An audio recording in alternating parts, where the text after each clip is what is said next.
Manchester United Chelsea Arsenal မဟုတ်ပါဘူး Manchester United Manchester City လည်းမဟုတ်ပါဘူး Liverpool Everton လည်းမဟုတ်ပါဘူး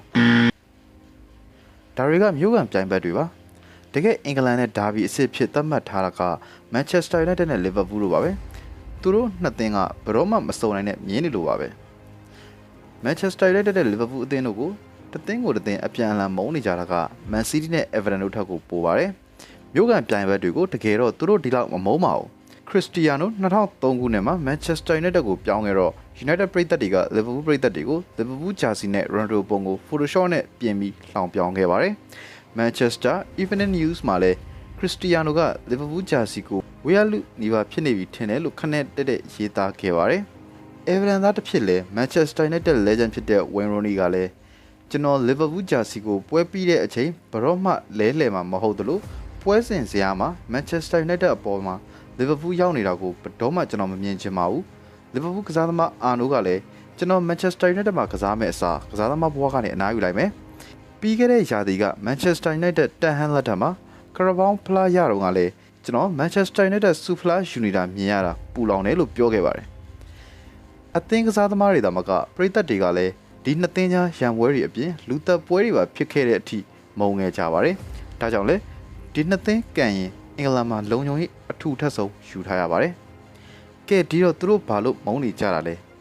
နှစ်အားဖြင့်19ရာစု Liverpool နဲ့ Manchester မြို့ဟာ34မိုင်ကွာဝေးပါတယ် Liverpool က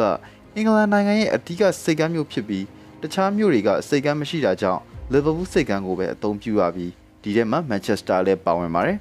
ရှင်းရှင်းပြောရင်အဲ့ဒီအချိန်ကအင်္ဂလန်ကအကြီးဆုံးစိတ်ကမ်းမြို့ဖြစ်ခဲ့ပါတယ်ဒီတော့အသုံးပြုတဲ့အတွက်အခွန်လည်းအရန်ကြီးပါတယ် Liverpool မြို့ကဒီခွန်ခွားတွေနဲ့ပိုကြီးတစ်ထက်ကြီးတဲ့မြို့ဖြစ်လာပါတယ်ဘာကမှမသိရေးရရမရှိတဲ့ unreasonable tax တွေဘာမှမသိတဲ့အခွန်တွေပေးရတာကြောင့် Manchester သားတွေကကုန်ပစ္စည်းတင်ပို့ရန်တင်သွင်းရန်အတွက်အခွန်ကြေးငွေနဲ့ပတ်သက်ပြီးညှို့ညင်လာခဲ့ပါတယ်ဒါကြောင့်ပဲ Manchester မြို့ကကုန်သည်တွေကရမုံငွေတစ်ခုကိုတိစောက်ပြီး1894ခုနှစ်မှာကိုပိုင်တူးမြောင်းတစ်ခုကိုတူးဖော်လိုက်ပါတယ် Manchester Ship Canal လို့ပဲလွယ်လွယ်အမည်ပေးလိုက်ပါတယ်ဒီတူးမြောင်းက35မိုင်ရှည်လျားပြီးဒါကပင်လယ်နဲ့ Manchester မြို့ကိုဓာတ်ရိုက်ဆက်သွယ်ထားတဲ့အရာဖြစ်ပါတယ်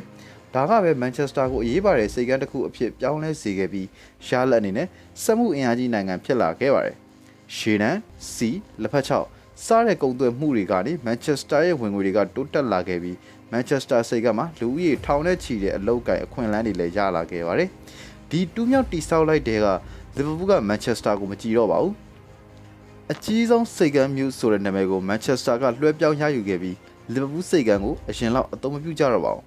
Manchester စိတ်ကမ်းကအရန်အလုပ်များတဲ့နေရာဖြစ်လာပြီး UK တခုလုံးမှာတတိယမြောက်အလုပ်အများဆုံးနေရာဖြစ်လာခဲ့ပါတယ်မြို့နှမျိုးကြားမကြေမနက်ဖြစ်မှုရန်စာမီးဝါးလေးစဖြစ်ခဲ့ကြပါတယ်ဒီမှာ Manchester United နဲ့ Manchester City Club နှစ်ခုရဲ့ logo ထိပ်ပိုင်းမှာသူတို့သင်းမောတူးမြောင်းကိုကိုစားပြုရွက်လေးလေးကိုထည့်ထားတာတွေ့ရပါတယ်ဒါကသူတို့မြို့ကိုစားပြုဂုံဆောင်တဲ့အနေနဲ့ထည့်ပေးခဲ့ပေမဲ့ Liverpool ဘက်ကကြည့်တဲ့အခါမှာတော့ဒါကသူတို့ကိုတစ်ချိန်လုံးရန်စနေတဲ့အတိတ်ကမကျေနပ်မှုတွေကိုပြန်နှိုးဆွပေးဖို့ရည်ရွယ်သလိုဖြစ်နေခဲ့ပါတယ်ဒါကြောင့်ပဲ Liverpool တို့က Manchester ကိုပုံမုံရတာပါ Manchester United အသင်းကို1988ခုနှစ်မှာတည်ထောင်ခဲ့ပြီး Liverpool အသင်းက1892မှာတည်ထောင်ခဲ့တာကြောင့် Manchester United ကစော်ပါတယ်ဒါပေမဲ့နောက်ကျမှတည်ထောင်တဲ့ Liverpool အသင်းကအမှတ်ပေးဖလားကို United ထက်အပြတ်အသက်တောင်ယူနိုင်ခဲ့တာကြောင့် Liverpool ပရိသတ်တွေရဲ့လှောင်ပြောင်မှုကို United ပရိသတ်တွေခံခဲ့ရပါတယ်ဒါပေမဲ့ Sir Max Busby နဲ့ Sir Alex Ferguson တို့ကဒါတွေကိုပြောင်းလဲပစ်ခဲ့ပါတယ် Ferguson လက်ထက် Manchester United ရဲ့ Premier League ခေတ်မှာဆိုရင် Liverpool ကအမှတ်ပေးဖလားကိုတစ်ချိန်တော့မစုခူးနိုင်တဲ့အထိအလှည့်အပြောင်းဖြစ်သွားခဲ့ရပါတယ် Sir Alex မတိုင်ခင်က Liverpool တို့ကအမှတ်ပေးဖလားချန်ပီယံဆုကို18ကြိမ်ရယူထားပြီး Europa Champions League ဖလားက4ကြိမ်မှာ Sir Alex ကို Manchester United ကိုရောက်တော့ဘာပြောလဲသိလားကျွန်တော်ရဲ့အကြီးမားဆုံးစိန်ခေါ်မှုက Liverpool ကိုနောက်ကောက်ချထားနိုင်ဖို့ပဲသူတို့ရဲ့စောက်ရင်းပါတဲ့လွှမ်းမိုးမှုတွေကိုရပ်တန့်ရမယ်လို့ပြောခဲ့ပါတယ်ဂရီတီသူကြီး Sir Alex က28နှစ်အတွင်းမှာအမှတ်ပေးဖလား73ကြိမ်ဒါကအရင်က Man United ရထားတဲ့စူဖလားနဲ့ဆိုစုစုပေါင်းအကြိမ်20ဖြစ်ပြီး Liverpool ထက်2ကြိမ်သာလွန်နေခဲ့ပါတယ်ဥရောပချန်ပီယံလိမှာလည်း2ကြိမ်ရယူပေးခဲ့ပြီး Liverpool နဲ့1ကြိမ်သာကွာဟတော့ပါတယ်Premier League ခေတ်တစ်ခုလုံးမှာ Sir Alex ရဲ့အရှိန်အဝါကြောင့် Liverpool က Manchester United ရဲ့အောက်ပိုင်းကိုရောက်နေခဲ့ရတာများပါတယ်ဒါပေမဲ့ Sir Alex ထွက်ပြီးနောက် Liverpool ကို Klopp ကြောက်လာချိန်မှာတော့ လီဗာပူးကအမှတ်ပေးဖလားကိုတစ်ချိန်ထပ်ပေါင်းထည့်နိုင်ခဲ့ပြီး16ချိန်နဲ့ဒုတိယအများဆုံးဖြစ်ခဲ့ပါတယ်။ဥရောပချန်ပီယံလိဂ်တဲ့ကလော့လက်ထက်မှာ6ချိန်အထိရှိလာခဲ့ပါတယ်။ဒီလိုပြိုင်ဆိုင်ရှင်ပြိုင်မှုတွေကြောင့်လည်းလီဗာပူးနဲ့မန်ချက်စတာယူနိုက်တက်တို့ပိုပြီးတင်းမာတဲ့အခြေအနေတွေဖြစ်လာခဲ့ပါတယ်။နောက်တစ်ခုက1964ခုနှစ်မှာလီဗာပူးကမန်ချက်စတာယူနိုက်တက်ကစားသမားဖီလ်ချက်စနယ်ကိုခေါ်ယူခဲ့တာပါ။ဒီအပြောင်းရွှေ့ကအင်္ဂလန်မှာအထီးကယုံဖြစ်တဲ့အထိဖြစ်ခဲ့ပါတယ်။ဒီလိုတင်းမာမှုတွေကြောင့်အဲဒီနောက်ပိုင်းမှာလီဗာပူးနဲ့မန်ချက်စတာယူနိုက်တက်လီဗာပူးပရိသတ်တွေက